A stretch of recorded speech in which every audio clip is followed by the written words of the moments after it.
Hello students, स्वागत है आप सभी का हमारे YouTube channel Rupam Arya education for you पर। आज हम लोग क्लास 9th के लेसन फर्स्ट का अध्ययन करेंगे और कक्षा 9 की जो बुक है बीहाइव, उसका फर्स्ट लेसन है द फन दे हैड। और ये लेसन एक अमेरिकन ऑथर हैं, अमेरिकन राइटर हैं जिसका नाम है आइज़ैक आसिमोव, इनके द्वारा लिखी गई है। और इस लेसन का टाइटल है the fun they had. Okay, तो इस लेसन को शुरू करने से पहले मैं आपको कुछ इंट्रोडक्शन देना चाहूँगा, कुछ बताना चाहूँगा कि ये टाइटल या ये लेसन किस चीज़ पर आधारित है और क्या बातें इसमें बताई गई हैं। तो बच्चों, ये लेसन 2157 यानी फ्यूचर के लिए सेट की गई है। ये जो कहानी है, इस कहानी को जो आप पढ़ेंगे ये फ्यूचर में के लिए सेट की गई है। 2157 यानी ये आज से यानी 2020 है, इसके बाद यानी 2157 यानी 137 वर्ष के बाद की जो स्थिति होगी स्टडी की बच्चों के, उसका एक चित्र, उसका एक नेचर इस लेसन में बताया गया है कि 2137 वर्ष के बाद बच्चे किस प्रकार से शिक्षा प्राप्त करेंगे। यानी सब वहाँ पर कोई पुस्तकें नहीं होगी। इस चित्र में आप देख सकते हैं कि आप तब उस समय कंप्यूटर से सीखेंगे, आपको वहाँ वर्चुअल क्लासरूम होगा अपना, वहाँ पर आपको कोई स्कूल टीचर नहीं मिलेगा, वहाँ एक रोबोटिक टीचर होगा, रोबोट वाला टीचर होगा, वह पढ़ाएगा। और या आप अपना ऐसी टेक्स्ट पाएंगे, किताब नहीं होगी आपके पास जो आज हम लोगों के पास में है, जो उसमें पेपर पर छपा हुआ है, बल्कि आपकी पूरी पुस्तक कंप्यूटर में लोड होगी और आप उसी को स्क्रॉल करके पढ़ेंगे। ओके, तो आज के जो विद्यालय का स्वरूप है, वह स्वरूप उस समय यानी 2137 वर्ष के बाद नहीं रहेगा। उसी का वर्णन इसमें लेखक आइज़ैक आसिमोव ने किया है कि 2137 वर्ष जब बीत जाएगा, उस समय के जो स्टूडेंट होंगे जो कंप्यूटर पर पढ़ेंगे, उनको मैकेनिकल टीचर पढ़ाएगा, वो उनके पास मूविंग टेक्स्ट ई टेक्स्ट होगी और रोबोट वाला टीचर भी हो सकता है पढ़ाए उनको। तो वैसी स्थिति में उन लोगों को जब आज की यानी 2020 की पुस्तक मिल जाएगी जिसको उनके बाबा अथवा पिता पढ़े होंगे, तो जब वो उसको देखेंगे तो उनको एक स्ट्रेंज चीज़ ये लगेगी और उनको ये याद आएगा कि क्या उस समय लोगों के पास ऐसी पेपर पर छपी पुस्तकें होती थी जिनकी जो वर्ड्स थे वह एक ही जगह पर थे, उनमें कोई मोबिलिटी या मूवमेंट नहीं था। जैसे आज स्क्रॉल करते हैं कंप्यूटर पर, वो लोग ये सोचेंगे, तब वो याद करेंगे कि कैसे जो यानी आप अपने दिमाग में 2157 का व्यू रख करके सोचेंगे, तब आप पाएंगे कि जो वर्तमान है यानी वर्तमान से हटकर अब वो 2157 में उनके लिए हमारा आज का अतीत, हमारा आज का वर्तमान अतीत लगेगा, पास्ट लगेगा। तो वो सोचेंगे कि किस तरह से लोग विद्यालय को जाते थे, विद्यार्थी क्लासरूम में बैठते थे, टीचर से आपस में बातचीत कर सकते थे, क्वेश्चंस का रिस्पांस करते थे, स्टूडेंट भी एक दूसरे की हेल्प कर सकते थे, और पुस्तकें लोग बैग में पुस्तक लेकर जाते थे। ओके, ये सब चीज़ें 2157 में यानी 137 वर्ष पूर्व जब ये स्टूडेंट नहीं पाएंगे, तब वो सोचेंगे कि जो पास्ट रहा है उसमें जो स्टूडेंट थे उनके पास काफ़ी फ़न था, वह लोग एक दूसरे की हेल्प कर सकते थे, फन भी अपना मना सकते थे, एकदम हंसी मजाक भी कर सकते थे। लेकिन जब पूर्ण रूप से शिक्षा कंप्यूटरीकृत हो जाएगी और कोई मैनुअल टीचर वहाँ उनको पढ़ाने के लिए नहीं होगा, तब वह इन चीज़ों को मिस करेंगे और जब तुलना करेंगे तो ये पाएंगे कि कंप्यूटर से दी जा रही शिक्षा में वह फन, वह म्यूचुअल हेल्प, कोऑपरेशन नहीं है जो कि मैनुअल टीचर जब होते थे, पुस्तकें होती थी, उस समय विद्यार्थी पाते थे। ओके, तो अब हम लोग आगे चलते हैं। देखिए, the story we shall read is set in the future. ये जो कहानी हम पढ़ेंगे ये फ्यूचर के लिए सेट है। When books and schools has B now know them will perhaps not exist. यानी जैसे आजकल हम पुस्तक और स्कूल देखते हैं, तब हो सकता है ये सब चीज़ें ना रहें। How will children study them. तब सोचिए, जब स्कूल नहीं रहे और आज की तरह की पुस्तकें नहीं रहें तो विद्यार्थी कैसे पढ़ेंगे, बच्चे कैसे पढ़ेंगे। यहाँ पर एक डायग्राम है, ये चित्र है जिसको आप देख सकते हो। ओके, इसको आप देख सकते हो कि तब किस तरह से वो लोग पढ़ेंगे। या तो उनके लिए कंप्यूटर से स्टडी करेंगे, उनका अपना वर्चुअल क्लासरूम होगा, या उनको कोई स्कूल में मैनुअल टीचर ना हो करके रोबोटिक टीचर पढ़ाएगा। ओके, और उनके पास आज की तरह किताबें नहीं होंगी, बल्कि कंप्यूटर में ही सभी मैटर लोड होंगे और वो स्क्रॉल करके उसको अपने मैटर्स को देख सकेंगे। तो ये फ्यूचर में क्या होगा, विद्यालय, स्कूल, लर्निंग का सिस्टम क्या होगा, इसी का एक झलक इस चित्र में दिया गया है। ओके, तो अब हम आगे बढ़ते हैं।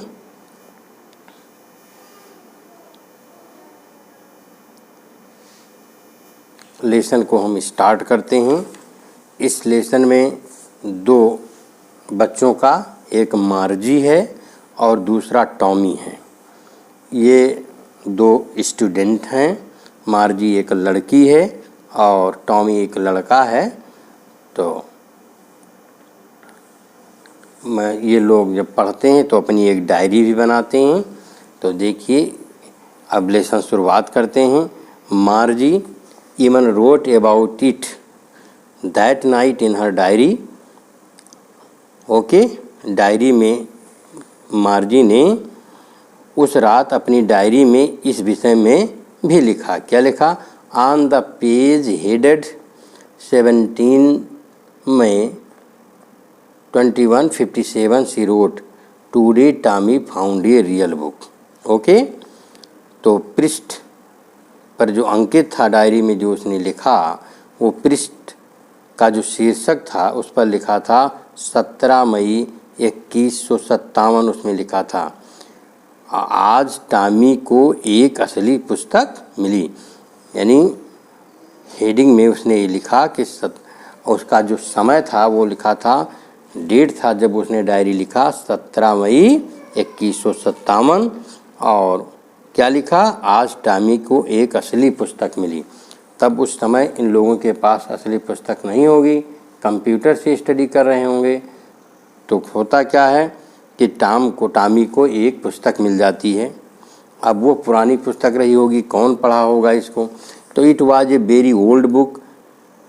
Okay, it was a very old book. ये बहुत ही पुरानी पुस्तक थी। Margie's grandfather once said that when he was a little boy, his grandfather told him that there was a time when all stories were printed on paper। यानी ये बहुत ही पुरानी पुस्तक थी और मार्जी के ग्रैंडफादर ने एक बार उससे एक बार बताया था कि जब वह एक छोटे लड़के थे तो उसके ग्रैंडफादर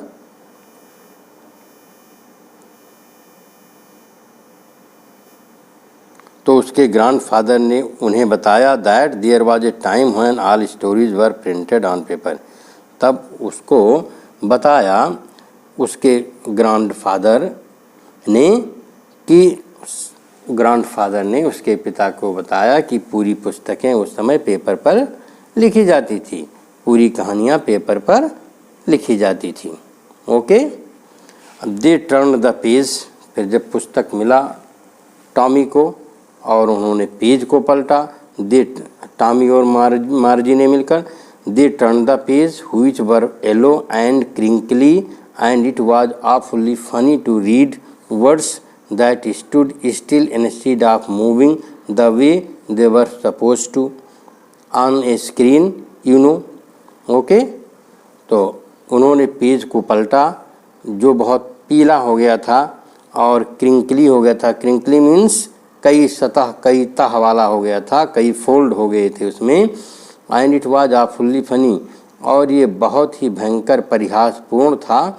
और इसके जो वर्ड्स थे किताब के, पुस्तक के, वो एक जगह पर शांत खड़े थे और मूविंग नहीं कर रहे थे जैसा कि वो सपोज करते थे ऑन द स्क्रीन। क्योंकि उन बच्चों को पास, मार्जी और टॉमी के पास तो कंप्यूटर में बुक्स फीड थी और वो पुस्तकें, वो उनके जो वर्ड्स थे उसमें मूव करते थे, लेकिन इस पुस्तक के जो वर्ड्स थे वो स्टूड स्टिल थे, शांत थे और उनके स्क्रीन पर मूव करने वाले शब्दों की तरह नहीं थे।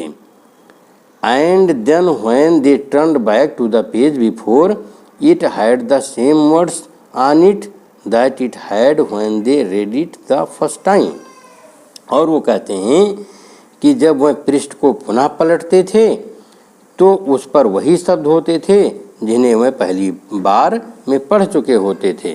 यानी इसमें जो शब्द थे जहाँ थे वह वहीं होते थे, और जब आप पेज पलटते तो उनको उसी पेज पर वही सेम वर्ड्स मिला करते थे। ओके, आगे चलते हैं।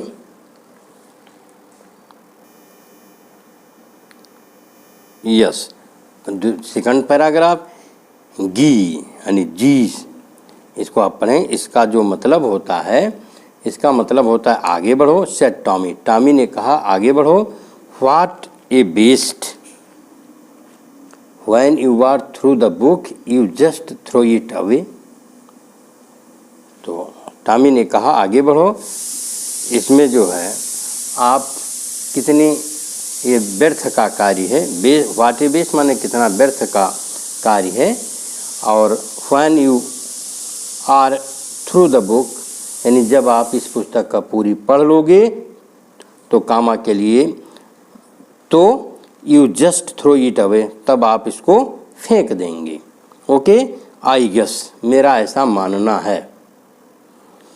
Our television screen must have had a million books on it and it is a good for plenty more, I wouldn't throw it away.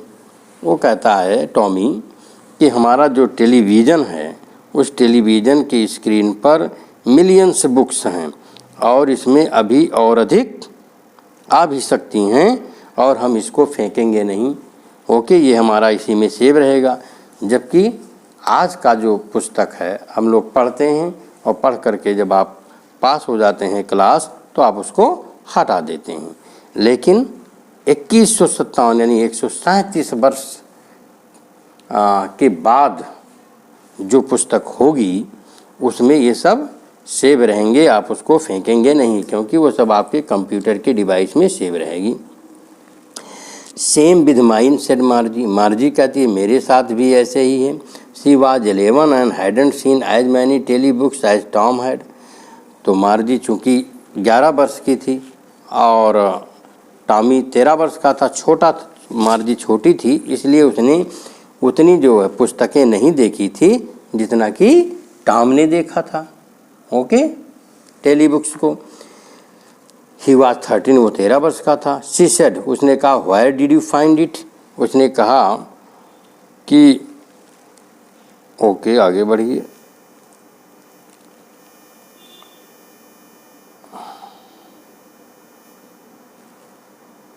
हाँ, she said where did you find, उसने पूछा Tommy से कि आपको ये पुस्तक कहाँ मिली। तो in my house he pointed without looking because he was busy reading. तो उसने संकेत किया कि इन द एटिक, एटिक का मतलब टाँड़, जो घर में अलमारी टाँड़ होता है उसी की तरफ संकेत करते हुए टॉमी ने मार्जी से कहा कि मुझे मेरे टाँड़ पर यह पुस्तक मिली है। व्हाट इज इट अबाउट, ये किसके विषय में है। तो बोलता है स्कूल के विषय में है। ओके, तो इस प्रकार से 2 पैराग्राफ हम पढ़ चुके हैं। आइए तीसरा पैराग्राफ पढ़ते हैं। मार्जी वाज स्कॉर्नफुल, स्कॉर्नफुल का मतलब होता है कॉन्टेम्प्टुअस अथवा हेटफुल अथवा डिसलाइकिंग। ओके, हेटफुल, तो मार्जी हेटफुल थी, तिरस्कार से भरी हुई थी। स्कूल्स यानी विद्यालय उसके लिए एक नई चीज़ लगा, क्योंकि उस समय तो स्कूल का जो स्वरूप यानी 2137 वर्ष के बाद जो स्कूल का स्वरूप होगा यानी फ्यूचर में वो क्या होगा। विद्यालय तो अपने आजकल हम लोग जब विद्यालय जाते हैं तो हमारे घर और विद्यालय अलग होता है, लेकिन जब कंप्यूटर से ही पढ़ेंगे तब तो आपका विद्यालय घर ही विद्यालय होगा, यानी घर और विद्यालय अलग नहीं होंगे। तो मार्जी तिरस्कार से भरी हुई थी कि विद्यालय क्या।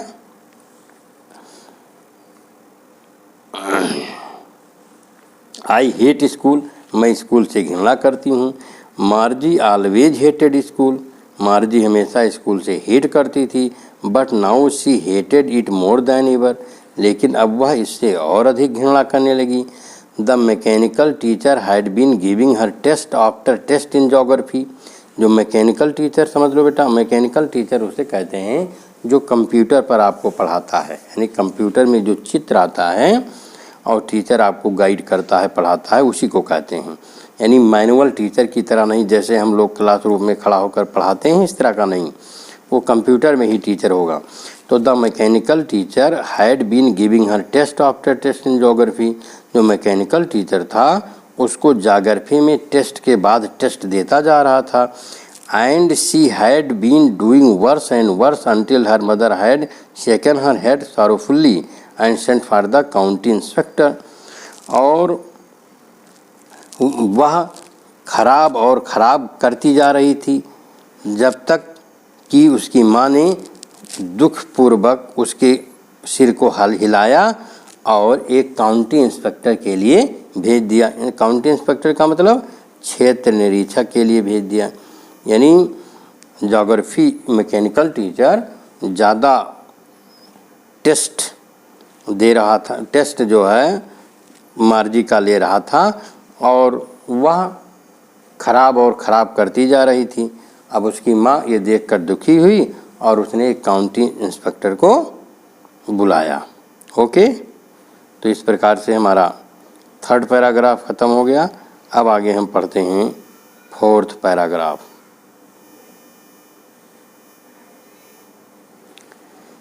तो काउंटी इंस्पेक्टर आता है। He was a round little man with a red face and a whole box of tools with dials and wires। तो वह एक राउंड छोटा आदमी था, लाल चेहरा था। वो एक बॉक्स लिया था जिसमें टूल्स यानी औजार और डायल्स और वायर्स माने तार और डायल की चीज़ें भरी हुई थी। अब ये कंप्यूटर को सही करने वाला एक व्यक्ति है, उसी को कहा है जो है काउंटी इंस्पेक्टर। ओके, तो आता है, पूरे बॉक्स में टूल्स भरे हैं, डायल्स भरे हैं और वायर लिया हुआ है। ही स्माइल्ड एट मार्गी, वो मार्जी पर मुस्कराया। And gave her an apple, उसको एक सेब दिया। Then took the teacher apart, और फिर टीचर को अपार्ट माने अलग, और टीचर को अलग लेकर गया। अब टीचर कौन है वहाँ पर? टीचर वही कंप्यूटर है, कंप्यूटर में जो पढ़ाता है यानी मैकेनिकल टीचर है। ओके, वो तो टीचर को अलग ले गया। Margie had hoped he wouldn't know how to put it together again. Margie सोचती थी, आशा करती थी कि he would not know how to put it again together. वह सोचती थी कि जैसे मानो उस व्यक्ति को यानी जो आया है वह जो है उसे दोबारा कैसे एक साथ व्यवस्थित करेगा। Okay, but he knew how all right and after an hour or so there it was again. Okay, लेकिन वो जानता था कि कैसे इसे सही किया जाएगा, व्यवस्थित किया जाएगा। और आधे घंटे के बाद पुनः वह आता है, large and black with ugly with a big screen on which all the lessons were shown. उसी कंप्यूटर में स्क्रीन पर आता है, कौन आता है? आता है एक बड़ा काले रंग वाला बदसूरत अगली बड़ी बड़ी स्क्रीन, ठीक, जिस पर लेसन सब दिखाई देते हैं। And the questions were asked, और उसी पर क्वेश्चन पूछे जाते हैं। That was not so bad. Okay, आगे बढ़ते हैं। वह इतना बुरा नहीं था। Okay, the part Margie hated most was the slot where she had to put homework. Okay, Margie जिस भाग से सबसे ज़्यादा घृणा करती थी वह एक दी गई जगह थी। स्लॉट का मतलब एक जगह, प्लेस जगह थी।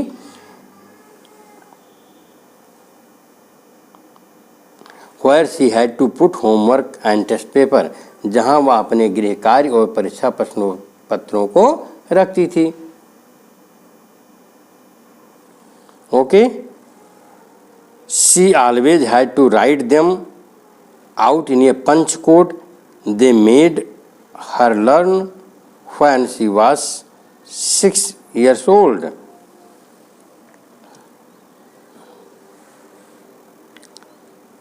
She always had to write them in a punch code. Punch code का मतलब यहाँ सांकेतिक भाषा में, उसको सांकेतिक भाषा में उसे लिखना पड़ता था। और यह उसे दे मेड हर लर्न, और इसे तब सिखाया गया था जब वह 6 साल की थी। तथा यांत्रिक अध्यापक एंड द मैकेनिकल टीचर माने एक यांत्रिक अध्यापक calculated the marks in no time, और यांत्रिक जो अध्यापक होता था, मैकेनिकल टीचर होता था, उसके अंकों की तत्काल गणना कर लेता था। ओके, तो मार्जी क्यों परेशान थी, क्यों गलत करती जा रही थी? क्योंकि जो उसके कंप्यूटर में डिवाइस सेट थी वो थोड़ा स्पीड में थी। ओके, तो काउंटी इंस्पेक्टर आता है और उसको सही कर देता है, और मार्जी अपनी पढ़ाई करती है और टेस्ट भी पूरा करती है। तो अब हम अगला पैराग्राफ पढ़ते हैं, 5th। The inspector had smiled after he was finished and patted Margie's head. Inspector मुस्कराया जब उसने फिनिश कर लिया जब अपना कार्य समाप्त करने के बाद वो निरीक्षक क्या किया, मुस्कराया और मार्गी के सिर को ऐसे थपथपाया। पैटेड का मतलब थपथपाया। He said to her mother, उसने उसकी माता से कहा, यानी काउंटी इंस्पेक्टर ने मार्जी की माता से कहा, it is not the girls fault, little girls fault, ये लड़की की गलती नहीं है। मिसेज जोन्स, उसकी माँ का नाम था मार्जी के, मिसेज जोन्स से लड़की की गलती नहीं है। I think the geography sector was geared a little too quick. मैं सोचता हूँ कि जो ज्योग्राफी का सेक्टर था, भाग तक उसके पुस्तक में, कंप्यूटर में, वो थोड़ा तेज सेट था, यानी तेज गति से, पर उसे सेट कर दिया गया था, स्थिर कर दिया गया था। दोज थिंग्स हैपन समटाइम्स, ऐसी चीज़ें कभी कभी हो जाती हैं। I have slowed it up to an average 10 years level, अब 10 वर्ष के लेवल के स्तर तक मैंने इसको स्लो कर दिया है, धीमा कर दिया है। Actually the overall pattern of her progress is quite satisfactory. वास्तव में अगर ओवरऑल देखा जाए तो जो मार्जी है उसके प्रोग्रेस का लेवल है वो पूर्ण रूप से सेटिस्फैक्टरी है, संतोषजनक है। And he patted Margie's head again, और उसने मार्गी के सिर को पुनः थपथपाया। Okay, Margie was disappointed, Margie कुछ डिसअपॉइंट थी, निराश थी। She had been hoping they would take the teacher away together, उसने सोचा था, आशा किया था या उसने सोचा था, आशा कर रही थी कि अध्यापक को अपने साथ दूर ले जाएंगे। She had been hoping they would take the teacher away altogether. They had once taken Tom's teacher away for a nearly month because the history sector had blanked out completely. एक बार वह टॉमी के अध्यापक को भी लगभग 1 महीने के लिए ले गए थे। क्यों? क्योंकि इतिहास का जो सेक्टर था, क्षेत्र था, पूर्णतया खाली हो गया था। ब्लैंक्ड मतलब खाली हो गया था, इसलिए यस ब्लैंक्ड, ब्लैंक का मतलब खाली हो जाना।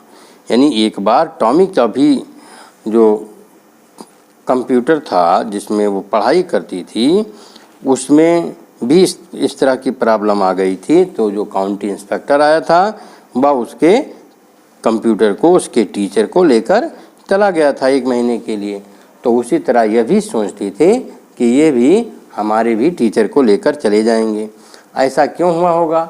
ऐसा इसलिए हुआ होगा क्योंकि जो टॉमी रहा उसके कंप्यूटर में ज़्यादा प्रॉब्लम रही होगी और उसको ठीक करने में ज़्यादा समय लगा होगा, इसलिए ले गया होगा। और इनका कंप्यूटर आधे घंटे 1 घंटे में सही हो गया। Okay, now next. So she said to Tommy, इसलिए उसने टॉमी से कहा, क्या कहा? Why would anyone write about schools, कोई स्कूल के विषय में क्यों लिखेगा? ओके, तो बच्चों आज हम लोग केवल बस इतना ही पढ़ेंगे और रेस्ट पोर्शन इस लेसन का हम आपको अपने अगले वीडियो में पढ़ाएंगे। तब तक आप इसको खूब दोहराइए, आपने पास जो भी टेक्स्ट बुक है उससे दोहराइए और पढ़ें। ओके, आप इस चैनल को सब्सक्राइब कर लें अगर नए हों, और लाइक करिए, शेयर करिए, जिससे अन्य लोग भी इससे लाभान्वित हो सकें। Thank you for watching.